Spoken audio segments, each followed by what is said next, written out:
المرة اللي فاتت أخدنا إزاي الأم تتعامل مع طفلها من خلال 5 ذكاءات حكينا عنهم. المرة دي بقى هنكمل 5 ذكاءات تانية ممكن تكون موجودة عند الطفل بحسب ما الأم تكتشف. النوع السادس اللي هنتكلم عنه هو ذكاء النغمي. طريقة المذاكرة للنوع ده هي نفس طريقة المذاكرة مع صاحبة الذكاء الحركي، يعني بدل ما بنشجعه على الحركة والتمثيل والرياضة هيبقى محتاج أو نشجعه في الموهبة بالانضمام للنشاط الموسيقي سواء في مدرسة أو نادي بحسب المتاح عندي، فده يكون دافع ليه لما يخلص مذاكرته هيروح للتدريب. طبعا ده بالإضافة أنه بيطور موهبته. ممكن قوي نشتري آلة يتعلم عليها العزف لو ده كانت رغبته، لأنه أحيانا الذكاء الموسيقي بيكون ملوش دعوة بالعزف لكن له دعوة بالغناء، له دعوة إنه يسمع النغمات ينقد النغمات، مش لازم يكون بيعزف. لو بيعزف نجيب له آلة يكون بيعزف عليها، برضو ده هيكون بيشجعه لو هو نوعية ذكائه ذكاء موسيقي. طيب النوع ده من الذكاء هنلاقيه بيعمل ايه؟ بيستخدم قوي النغمات الموسيقى والاغاني عشان يركز. يعني ممكن يكون حاطط حاجه في ودانه وعمال يغني بصوت عالي لكن بيبص وبيقرا وبيحفظ. ممكن يكون هو نفسه بيخلي المذاكره في صوره اغنيه، هي دي طريقته. فمن فضلك ما تعنفيهوش، ما تقولوش لا وقف بطل، هي دي طريقته في الحفظ والمذاكره. كل اللي هتعمليه انك تخليه بس في اوضه لوحده علشان هو ذكائه كده وطريقته في الحفظ كده وطريقته في الفهم كده بحسب ذكائه. الذكاء السابع بقى لكل أم اكتشفت إنه طفلها ذكائه بصري جغرافي. طريقة المذاكرة للنوع ده هو إنه بيحتاج وسائل إيضاح مرسومة ومكتوبة عشان المعلومة توصل له ويستوعبها. كده مش هيقدر ينساها لأن المعلومة عنده مرتبطة بصورة ذهنية. وعايزة أقول حاجة هنا مهمة، الطفل ده أكتر طفل بيحتاج وقت المذاكرة تكون الصورة الذهنية ليها إيجابية، تعبيرات وشك بيفرق معاه، فما ينفعش تكوني مكشرة وعصبية. ده أكتر طفل بيتأثر بالنقطة دي لأنه بيفتكر صورة ماما وهي بتذاكر لي فبيتضايق من المذاكرة. عارفين الطفل ده ممكن وهو في الامتحان يفتكر إجابة سؤال من طريقة شرح ماما، يقول ماما كانت واقفة ولابسة كده وهي بتشرح لي وبتقول لي المشكلة دي. هي دي الأطفال اللي بتتذكر الشكل وبناء عليه بتحل. فالصورة الذهنية مهمة جدا. كمان الصورة الذهنية مهمة إنه الكتابة بألوان مختلفة بتخلي عينيه تلقط ويبقى فيه صورة ذهنية للمذاكرة فبتفرق معاه.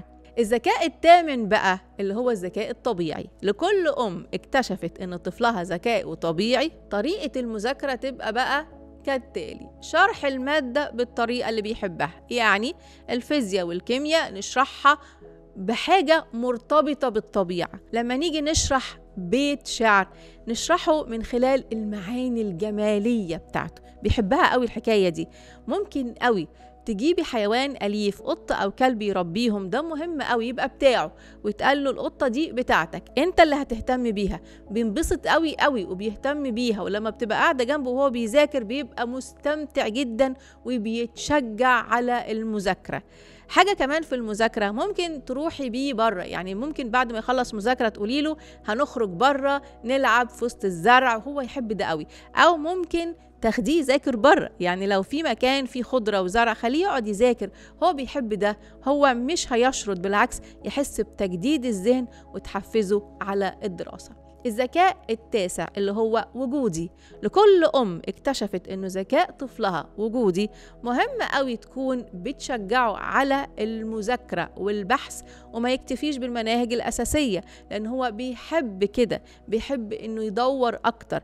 الدراسة بس المقرر عليه بيتضايق، لكن البحث ويبتدي يدور كل ده بيفيده أكتر، وكل ده بيخليه يتشجع أكتر إنه يذاكر المواد المقررة اللي بالنسبة له هايفة شوية عليه. وإنتي دوري معاه وإنتي خليكي معاه وشجعيه، ده مش هيكون معطل أبدا لدراسته، بالعكس هيجد متعة وهيكون فعلا مبسوط لأنه هو طريقته إنه طفل باحث. آخر بقى نوع من الذكاءات اللي هو الوجداني.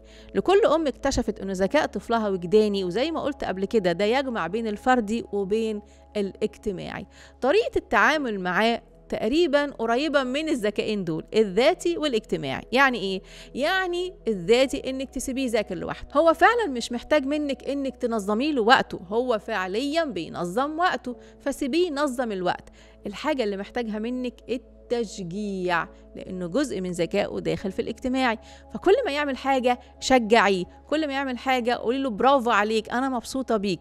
هو مش محتاجك في المذاكرة، لكن محتاجك انك تكوني بتشجعيه وبتقضوا وقت مع بعض. ده مهم جدا وانتي بتذاكري لطفلك لو اكتشفتي ان نوع ذكائه وجداني. طيب بعد ما عرفتي نوع ذكاء طفلك، كذا حاجة عايزة اقولها. اول حاجة مهمة قوي تطوري نوع الذكاء اللي بيتميز فعلا طفلك بيه، عشان تقدري تستفيدي منه في المذاكرة بصفة خاصة وفي حياته بصفة عامة. تاني حاجة عايزة أقولها، مفيش ثوابت، يعني ممكن تطوري ذكاء طفلك بجانب الذكاء اللي عنده فعلا، بس بشرط ما تضغطيش عليه. يعني بعد ما تعملي الذكاءات أو تعملي اختبار جاردنر وتشوفي طفلك، هتلاقي فيه ذكاءات زيرو وذكاءات تانية عالية شوية، بس مش هي أعلى حاجة. الذكاءات العالية شوية ممكن تبقى بتتطور شوية بشوية، بس لما يبقى ذكاء قليل قوي قوي، اوعي تحاولي تزوديها، لأنه مش هيقدر على كده، وده فوق طاقته. وانتي لو بتحاولي تعملي كده لشيء فوق طاقته، هتخليه يفقد ثقته بنفسه، مع انه فعليا عنده نوع ذكاء تاني. بكده أكون خلصت معاكم كل ما يخص أنواع الذكاءات، وإزاي تكوني بتذاكري لطفلك بحسب نوع ذكائه.